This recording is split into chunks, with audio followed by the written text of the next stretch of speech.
Meus amigos, no ar, o Oficina da História, diretamente aqui, da Oficina da História. É muito bom estar aqui com vocês, finalizando essa segunda-feira e iniciando essa semana. Hoje, 13 de junho, chegamos no meio do ano, estamos no meio do caminho. Agora vai ser muito rápido. Quero mandar um abraço para os meus alunos de Santa Maria, de Passo Fundo, para o pessoal da UX que estão sempre ligados no Oficina da História. Quero agradecer a grande quantidade de recados sobre o último e emocionante programa com a FEB e a entrevista do seu Arioli. Então fiquem ligados no nosso canal no YouTube, que em breve a gente vai colocar a entrevista inteira do seu Arioli. É emocionante. Agora a gente vai dar um pulo rapidinho lá no Tablado Caxias, onde a minha querida amiga Karime vai mandar um recado para vocês.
Meus amigos, no programa de hoje, nós vamos falar sobre a história das coisas, sobre a história por trás da história das invenções e das coisas que fazem parte da nossa rotina, que fazem parte do nosso cotidiano e que a gente acaba por ignorar que tudo teve um processo, tudo teve um caminho até chegar aos dias de hoje, das invenções mais simples até as mais complexas. Fiquem ligados.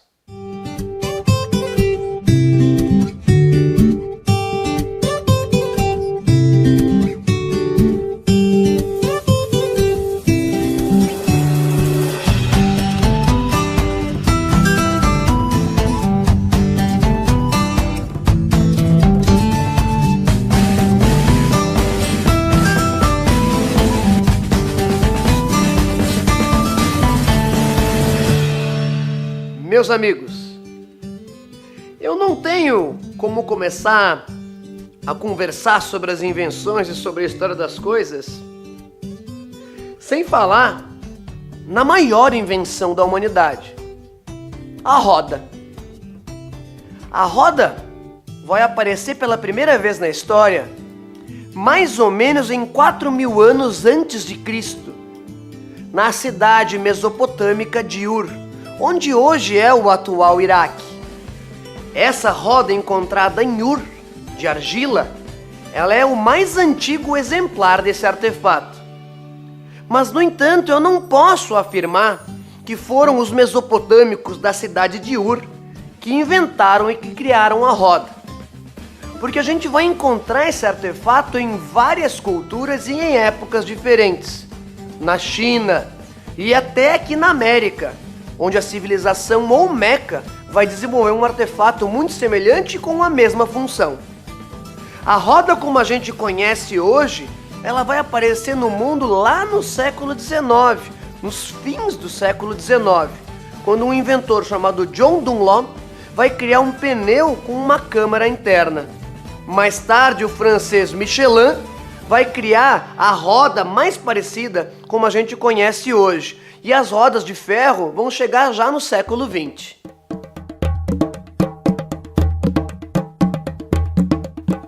Outra invenção que que faz parte do nosso cotidiano, da nossa rotina, e que a gente acaba até por ignorar justamente por ser tão presente, é o vidro. O vidro é uma invenção egípcia. E ela surgiu, ela foi descoberta por acaso, como muitas das invenções. A história que se conta é que eles tinham uma fogueira numa região próximo ao mar, onde essa areia era rica em sal e cal. Na manhã seguinte, quando a fogueira já estava apagada, já tinha toda uma areia vitrificada. E a partir daí então que começa a se produzir o vidro, mais ou menos em 4.500 anos antes de Cristo. Então, são mais de 6.000 anos atrás. O vidro nessa época era feito em blocos. Vai ser só mais ou menos por volta de 2.000 anos antes de Cristo, na região da Babilônia, onde hoje fica o atual Iraque, a chamada Mesopotâmia, é nessa região que vão começar a se moldar os vidros, onde vai se esticar essa massa vitrificada com um rolo e onde vai se assoprar através de tubos e canos para dar forma no vidro. E a partir daí, o vidro vai fazer parte da nossa rotina. E essa tecnologia vai evoluir até formas muito complexas, inclusive como a gente tem a tela de computador, as capas dos telefones, lente das câmeras e assim por diante. O vidro.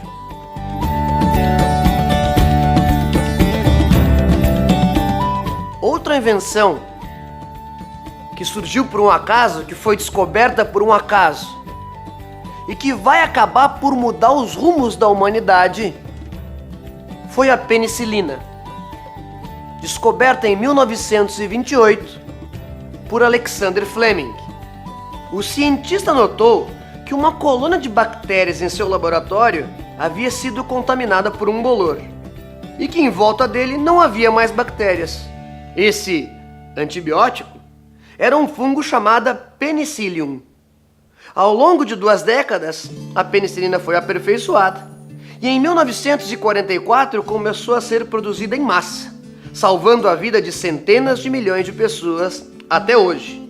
Na minha opinião, uma das maiores invenções da humanidade é a caneta esferográfica, substituindo a antiga pena. A caneta esferográfica, ela vai surgir só no século XX. É a invenção de um húngaro chamado László Biró. Ele vai patentear, ele vai registrar esse invento, a caneta esferográfica, em 1938. Um sistema mais ou menos simples. Um tubo, onde uma tinta viscosa escorre, tem uma esfera embaixo que transfere a tinta para o papel ou para a superfície que vai ser escrita. Só que naquela época, essa tecnologia era muito cara. E uma caneta esferográfica custava mais de $100. Como esse invento acabou não se popularizando, László Biró vai vender essa patente por uma indústria francesa, um cara chamado Marcel Bic. Ele vai conseguir melhorar os custos dessa produção e vai acabar por inventar a caneta mais vendida no mundo, a caneta Bic. 10 milhões de exemplares são vendidos por dia no mundo.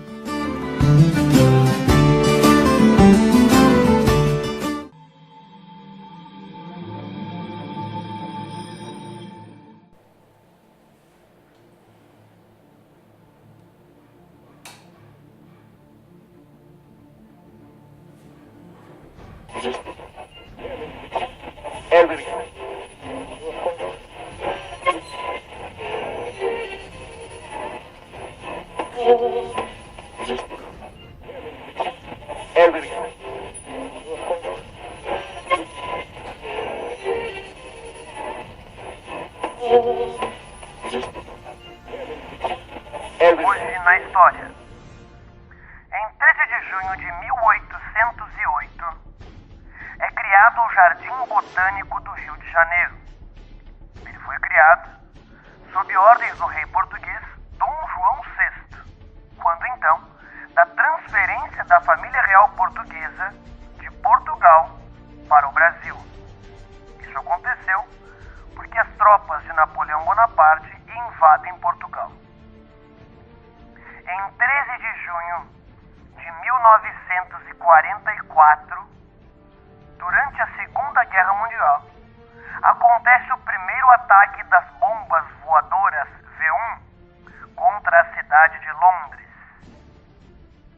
No dia 13 de junho é o Dia do Turista. No dia 13 de junho de 1763, nascia José Bonifácio de Andrada, um dos líderes e um dos idealistas da independência do Brasil, que vai acontecer em 7 de setembro de 1822. Em 13 de junho de 1888, nascia o poeta português Fernando Pessoa.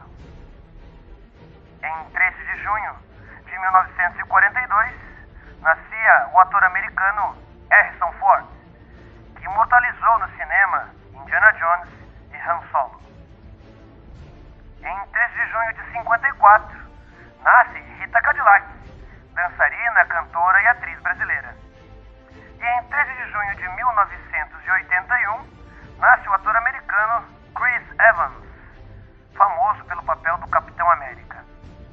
É aniversário de falecimento de Jean Paul Marat, que faleceu em 1793.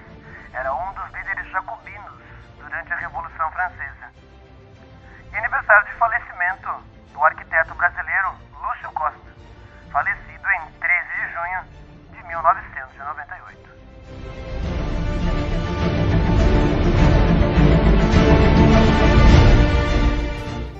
O vinho é a bebida dos deuses.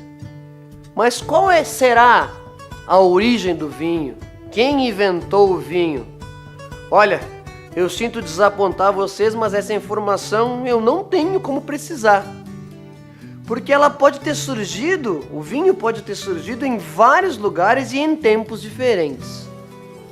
Os arqueólogos e os cientistas, eles calculam a produção do vinho pela acumulação de sementes das videiras, de sementes da uva. As sementes mais antigas encontradas datam entre mais ou menos 7 e 5 mil anos antes de Cristo, na região da Geórgia, na atual Rússia. Essas sementes são de uma espécie onde ela já era cultivada, já não eram vinhas selvagens, por assim dizer.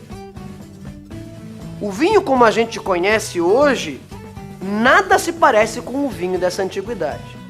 O vinho passou a ser produzido e consumido em larga escala, de novo, na região da Mesopotâmia, na região onde hoje é o atual Iraque.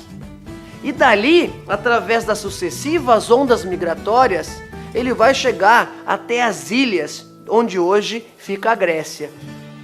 O vinho vai se popularizar através da expansão do Império Romano, já a partir então do século I da era cristã.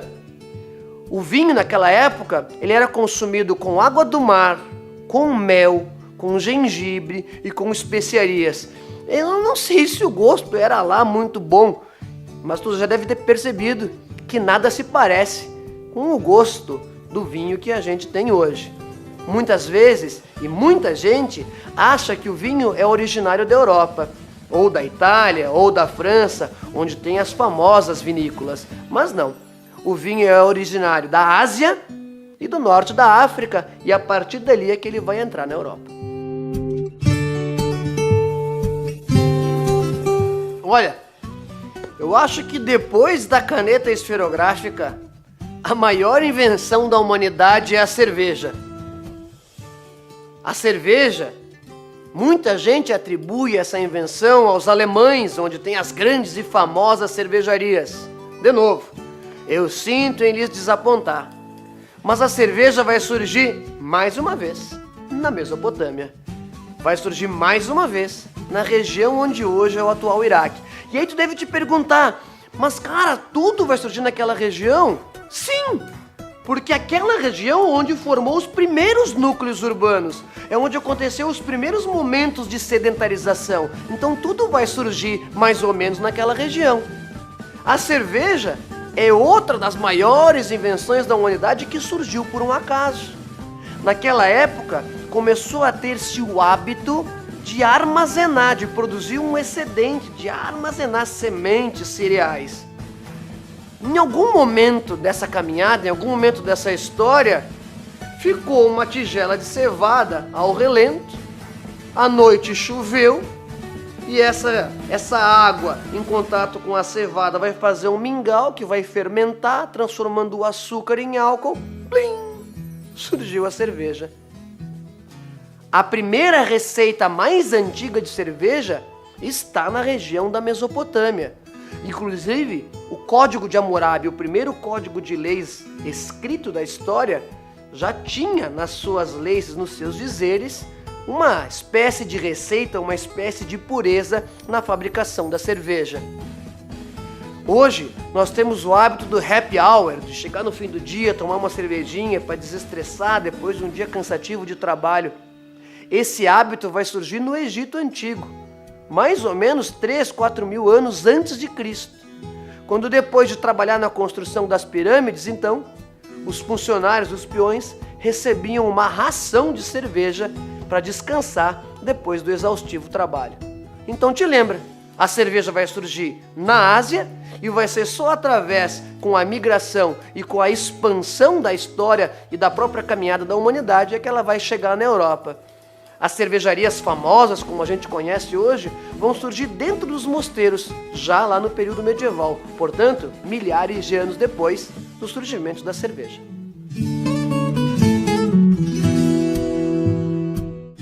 Um dos alimentos mais famosos no nosso dia a dia, devido a essa rotina rápida, a gente acaba por mudando nossos hábitos alimentares e acabou por comer um sanduíche, comer um lanche rápido, por causa dessa rotina corrida. Mas da onde surgiu o sanduíche? Lá no século XVIII, na Inglaterra, tinha um senhor chamado John Montagu, chamado de Quarto Conde de Sandwich, que era uma região então da Inglaterra. Esse cara gostava muito de jogar cartas, era um verdadeiro vício, e ele não saía da mesa do carteado nem para fazer as refeições. Então ele pediu para os seus funcionários que fizessem alguma coisa para ele comer, mas que ele não sujasse as mãos por causa do jogo de cartas, para não marcar as cartas. Então seus empregados cortaram um pedaço de presunto e botaram entre 2 fatias de pão. E a partir daquilo se popularizou o famoso sanduíche, porque as pessoas que jogavam carta com ele começaram a pedir: eu quero um igual ao do sanduíche, eu quero um igual ao do sanduíche, eu quero um sanduíche.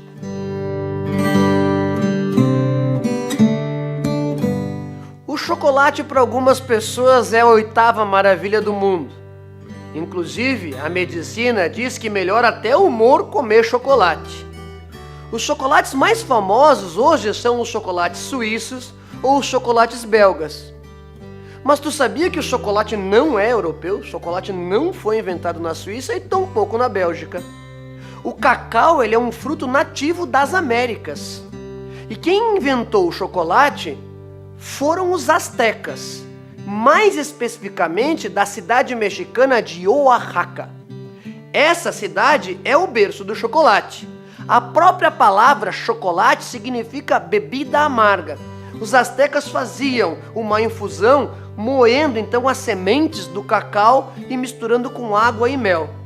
Os europeus, os espanhóis, quando conquistam os astecas, vão levar essas sementes para a Europa. E lá é que ele vai sofrer uma metamorfose, onde vai ser adicionado o leite e mais tarde o açúcar, formando o chocolate ao leite que a gente conhece hoje.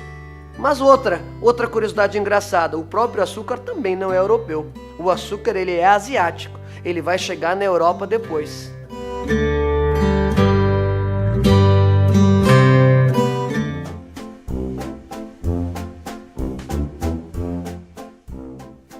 Você sabia que um dos maiores inventores da humanidade é o italiano Leonardo da Vinci? Leonardo idealizou criações e inventos que só seriam possíveis tecnologicamente anos mais tarde, como o paraquedas, o helicóptero e o tanque de guerra. Você sabia que a gaita de foles, um dos símbolos da Escócia, não é escocesa? Na verdade, ela é um invento persa. Você sabia que Isaac Newton famoso por uma das maiores descobertas da ciência da humanidade, também é criador de uma das ideias mais práticas, que é a portinha de cachorro. Você sabia que nos Estados Unidos, em 1873, o imigrante chamado Levi Strauss criou a calça jeans? Era um pedido dos mineradores do estado da Califórnia, uma calça com material resistente e com muitos bolsos para poder guardar as ferramentas. Eu não poderia deixar o Brasil de fora desse programa tão especial sobre as coisas, sobre a origem das coisas e sobre as invenções que marcaram e marcam a nossa humanidade. Então, para falar do Brasil, eu tenho que falar de um dos seus maiores inventores, Alberto Santos Dumont, o pai da aviação. Santos Dumont vai inventar o avião em 1906, em Paris, provando ser possível então voar. Muita gente atribui a invenção do avião aos americanos, os irmãos Wright, porque realizaram um voo 3 anos antes, portanto em 1903. O que acontece, que muita gente ignora, é que o voo dos irmãos Wright foi catapultado. O aeroplano dos irmãos Wright, para levantar voo, ele foi lançado por uma catapulta. Enquanto o avião do Santos Dumont, o 14 bis, ele decola do próprio solo com o seu próprio motor. Santos Dumont, além do avião, teve outros inventos, entre eles o relógio de pulso.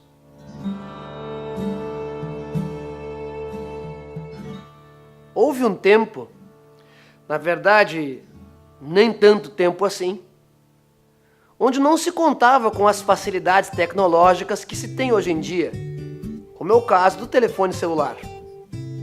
Naquela época, era comum o uso dos telefones públicos. E esses telefones públicos eram alimentados a ficha, umas fichas de metais.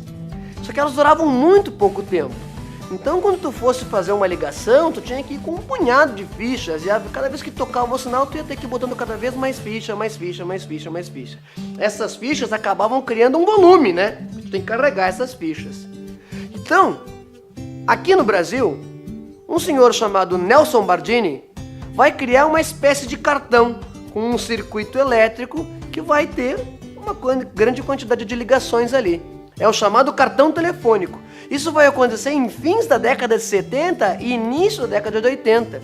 O uso do cartão telefônico vai se popularizar no mundo a partir dos anos 80. Hoje em dia, esse sistema ainda existe, mas está praticamente obsoleto devido às facilidades tecnológicas, né? Com o uso do telefone celular.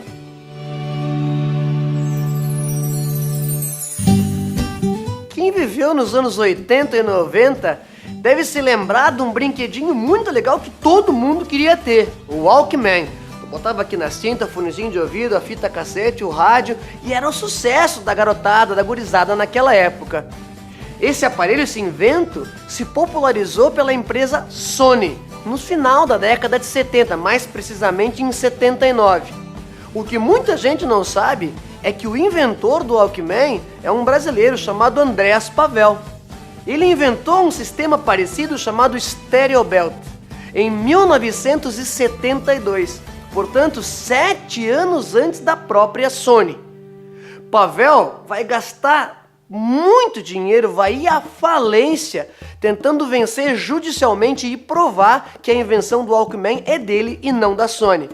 Essa briga judiciária que vai movimentar milhões, ela vai durar até o ano de 2004.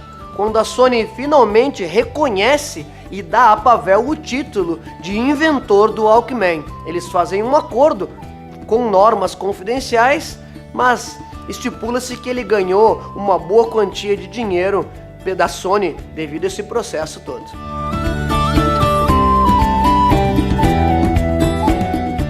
Muitas pessoas atribuem a invenção do rádio ao italiano Guglielmo Marconi, que vai fazer uma transmissão radiofônica em 1901. O que muita gente não sabe é que aqui no Brasil aconteceu a primeira transmissão radiofônica. Foi no ano de 1894, portanto, antes da transmissão feita por Marconi. Essa transmissão aqui no Brasil foi feita por um padre gaúcho chamado Roberto Landel de Moura. Ele era conhecido como Padre Cientista. E a sua transmissão radiofônica, ela vai se expandir por quilômetros na região de São Paulo. Landel não ganhou maior visibilidade ou maior notoriedade porque ele não era muito bem visto aos olhos da igreja. O padre cientista, o padre feiticeiro, e por muito tempo isso ficou esquecido. Roberto Landel de Moura faz parte da história da ciência, faz parte da história do Brasil, como sendo um inventor do rádio 1894. Portanto, anos antes da invenção de Marconi. Marconi, por um acaso, acabou recebendo a fama e ganhou inclusive o Prêmio Nobel de Física.